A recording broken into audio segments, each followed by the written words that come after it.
When you are aged about 5 or 6, you are the most important person in your world and, naturally, you expect your parents to understand this and to follow your wishes and everything. But young Larry has a lot of trouble getting his parents to behave in the right way. Father was in the army all through the war, the First World War. So up to the age of 5, I never saw much of him, and what I saw did not worry me. Sometimes I woke and there was a big figure in uniform staring down at me. Sometimes in the early morning, I heard the front door bang and heavy footsteps marching away down the street. These were Father's entrances and exits. Like Santa Claus, he came and went mysteriously. In fact, I rather liked his visits, although there wasn't much room between Mother and him when I got into the big bed in the early morning. He smoked a pipe, which gave him a pleasant smell, and shaved, an interesting activity I had never seen before. Each time he left a few more souvenirs behind, buttons and knives and used bullets packed carefully away in a box. When he was away, Mother used to let me play with these things. She didn't seem to think as highly of them as he did. The war was the most peaceful time of my life. The window of my room faced southeast. I always woke at first light, and felt I was rather like the sun, ready to light up the world and be happy. Life never seemed so simple and clear and full of possibilities as then. I put my feet out from under the blankets, I called them Mrs. Left and Mrs. Right, and invented situations for them. They discussed what Mother and I should do during the day, what Santa Claus should give me for Christmas, and what steps should be taken to brighten the home. There was that little matter of the baby, for example. Mother and I could never agree about that. Ours was the only house in the road without a new baby, and Mother said we couldn't afford one until Father came back from the war, because they were expensive. That showed how silly she was being. The Jennies up the road had a new baby, and everyone knew they didn't have much money. It was probably a cheap baby, and Mother wanted something really good, but I felt she was being too choosy. The Jennies' baby would have been fine for us. Having arranged my plans for the day, I got up, went into Mother's room and climbed into the big bed. She woke and I began to tell her what I had decided. The bed was so nice and warm that I usually fell asleep beside her, and woke again only when I heard her below in the kitchen, making the breakfast. After breakfast, we went into town, said a prayer for Father at the church, and did the shopping. Mother had all her friends praying for Father, and every night, before going to bed, I asked God to send him back safe from the war to us. It's a pity I didn't know what I was praying for. One morning I got into the big bed, and there, sure enough, was Father. As usual, he'd arrived like Santa Claus. But later he put on his best blue suit instead of his uniform, and Mother looked very pleased. I saw nothing to be pleased about, because, out of uniform, Father was far less interesting. But she only gave a big smile and explained that our prayers had been answered. We all went off to church to thank God for bringing Father safely home. Well, I couldn't believe what happened next. When we came back, he sat down and began to talk seriously to Mother, who looked anxious. Naturally, I disliked her looking anxious, because it destroyed her good looks, so I interrupted him.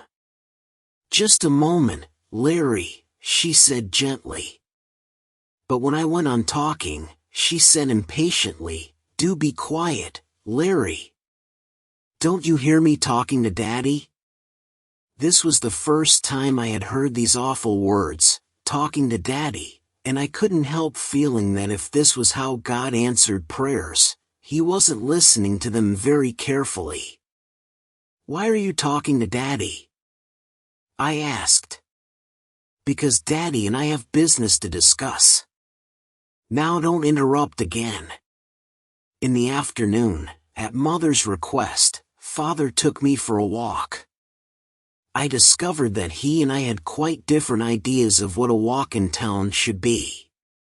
He had no interest in trains, ships, or horses, and the only thing he seemed to enjoy was talking to men as old as himself.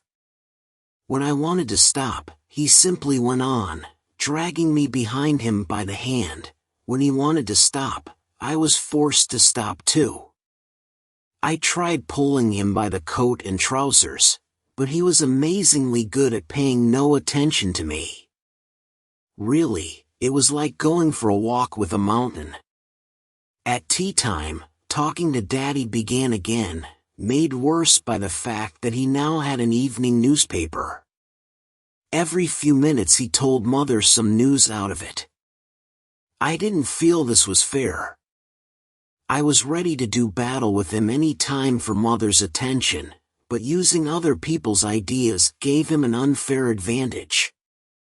Several times, I tried to talk about something else, but with no success. "You must be quiet while Daddy's reading, Larry," Mother said. It was clear that either she really liked talking to Father better than talking to me, or else he had some terrible power over her. "Mommy," I said that night in bed, "do you think, if I prayed hard, God would send Daddy back to the war?" "No, dear," she said with a smile. "I don't think he would." "Why wouldn't he, Mommy?" "Because there isn't a war any longer, dear." "But, Mommy, couldn't God make another war?" "He wouldn't like to, dear. It's not God who makes wars, it's bad people who do it." "Oh," I said, disappointed. I began to think that God wasn't quite as wonderful as people said he was. Next morning I woke at my usual hour, feeling ready to burst with ideas and plans for the day. I put out my feet and invented a long conversation. Mrs. Wright talked of the trouble she had with her own father until she put him in the home. I didn't quite know what the home was, but it sounded the right place for Father.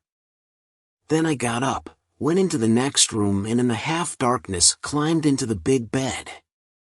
Father was taking up more than his fair share of the bed, so I gave him several kicks. Mother woke and put out a hand to me.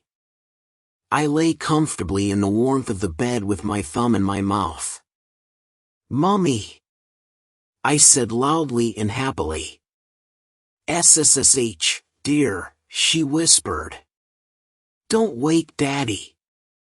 This was a new development, which threatened to be even more serious than talking to Daddy. Life without my early morning discussions was unthinkable. "Why?" I asked crossly. "Because poor Daddy is tired." This seemed to me a very poor reason. "Oh," I said lightly. "Do you know where I want to go with you today, Mommy?" "No, dear," she sighed. "I want to go to the river to catch some fish, and then dash." "Don't wake Daddy," she whispered angrily, holding her hand across my mouth. But it was too late. He was awake. He reached for his matches, lit one and stared in horror at his watch. "Like a cup of tea, dear?" asked Mother nervously. "Tea?" he cried angrily. "Do you know what the time is?" "And after that I want to go up the Rathcooney Road," I said loudly, afraid I'd forget something in all these interruptions. "Go to sleep at once, Larry," she said sharply. I began to cry. Father said nothing, but lit his pipe and smoked it, looking out into the shadows away from Mother and me. It was so unfair. Every time I had explained to her the waste of making two beds when we could both sleep in one, she had told me it was healthier like that. And now here was this man, this stranger, sleeping with her without the least care for her health.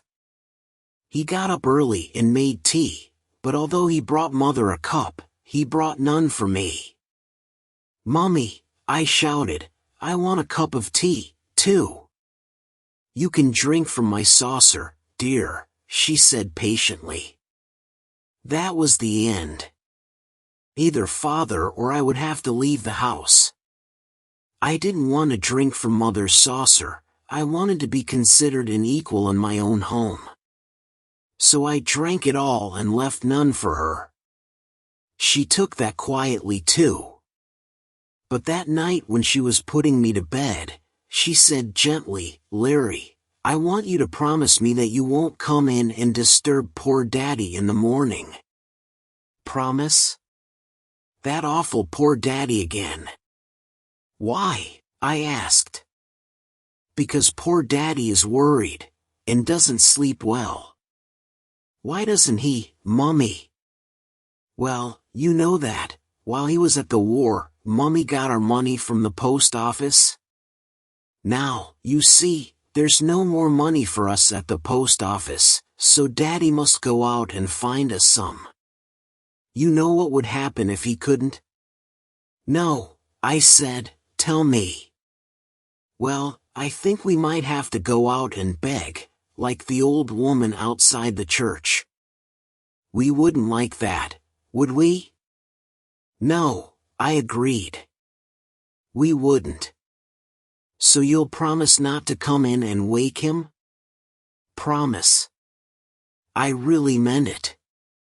I knew money was a serious matter and I didn't want to have to beg, like the old woman. So when I woke the next morning, I stayed in my room, playing with my toys for what seemed like hours. I was bored, and so very, very cold. I kept thinking of the big, deep, warm bed in Mother's room.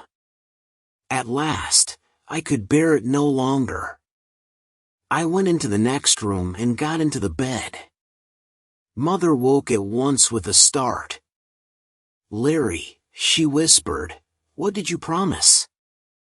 But I was quiet for ever so long. I said miserably. "Oh dear, and you're so cold," she said sadly. "Now if I let you stay, will you promise not to talk?" "But I want to talk, Mummy," I cried. "That has nothing to do with it," she said, with a firmness that was new to me. "Daddy wants to sleep. Do you understand?"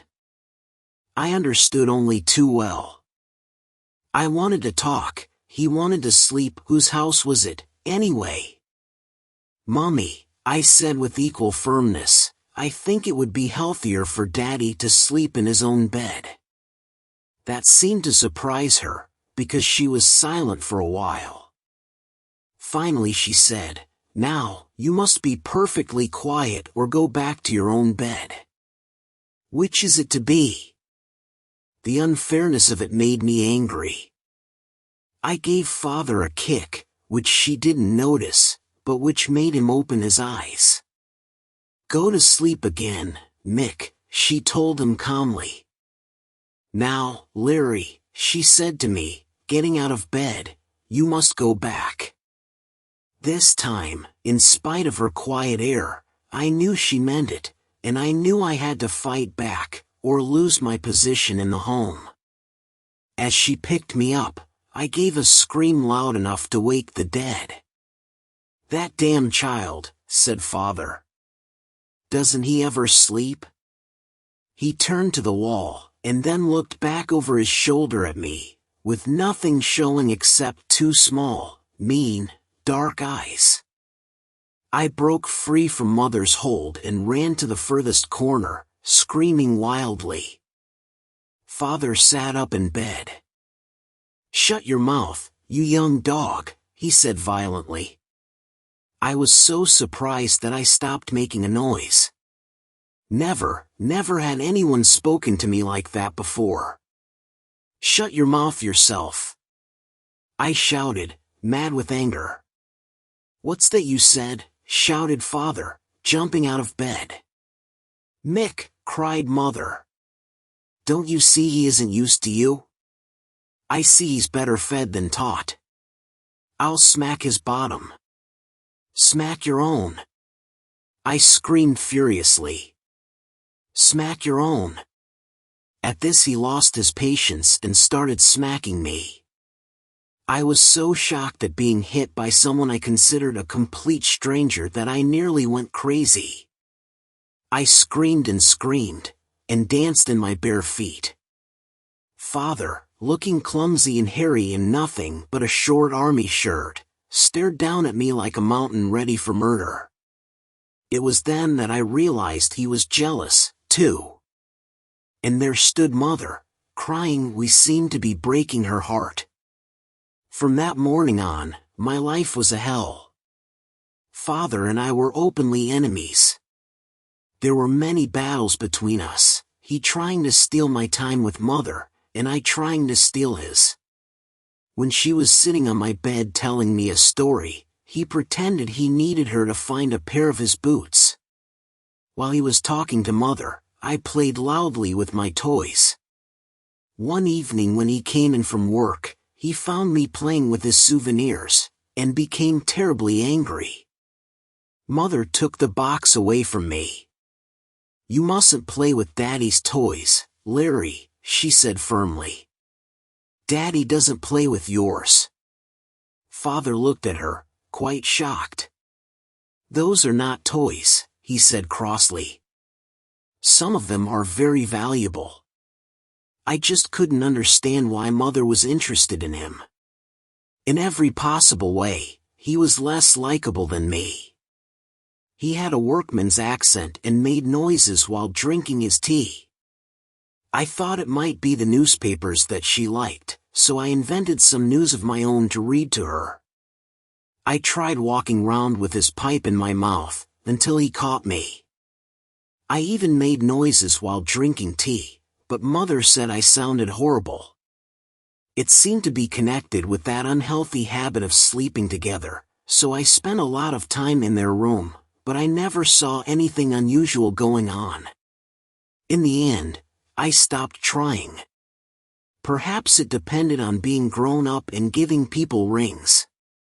I would just have to wait to find out. But I didn't want him to think he had one.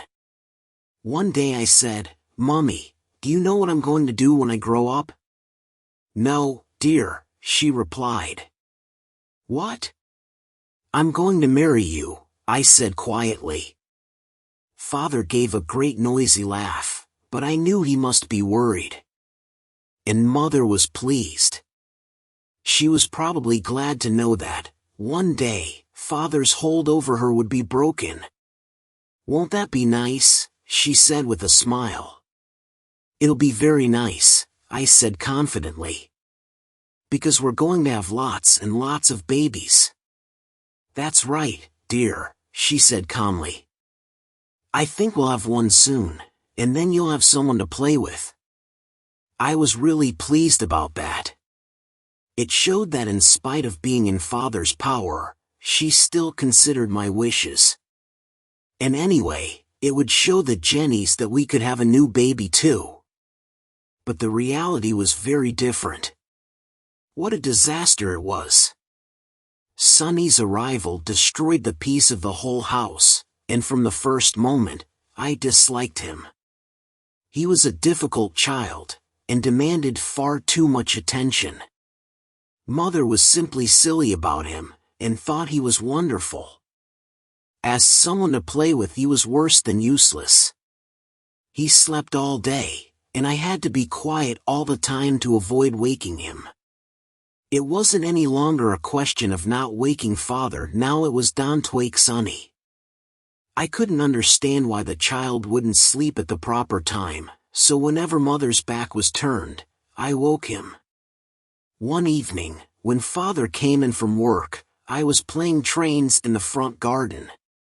I pretended I hadn't noticed him, and said loudly, "If another damn baby comes into this house, I'm going to leave." Father stopped at once and looked at me. "What's that you said?" he asked sternly. "I was only talking to myself," I replied quickly, a little afraid. "It's private." He turned and went inside without a word. I intended it to be a serious warning, but its effect was quite different. Father started being nice to me. I could understand that, of course. Mother was quite sickening about Sonny. Even at mealtimes, she'd get up and look lovingly at him in his little bed, with a foolish smile, and tell Father to look too. He was polite about it, but he looked puzzled. You could see he didn't know what she was talking about. It was painful to see how silly Mother was. Father wasn't good looking, but he had a fine intelligence. He knew that Sonny was nothing but trouble, and now he realized I knew that, too. One night I woke with a start. There was someone beside me in my bed. For one wild moment I felt sure it must be Mother. She had understood what was best for her and left Father forever. But then I heard Sonny screaming in the next room, and Mother saying, "It's all right, dear, it's all right, Mummy's here."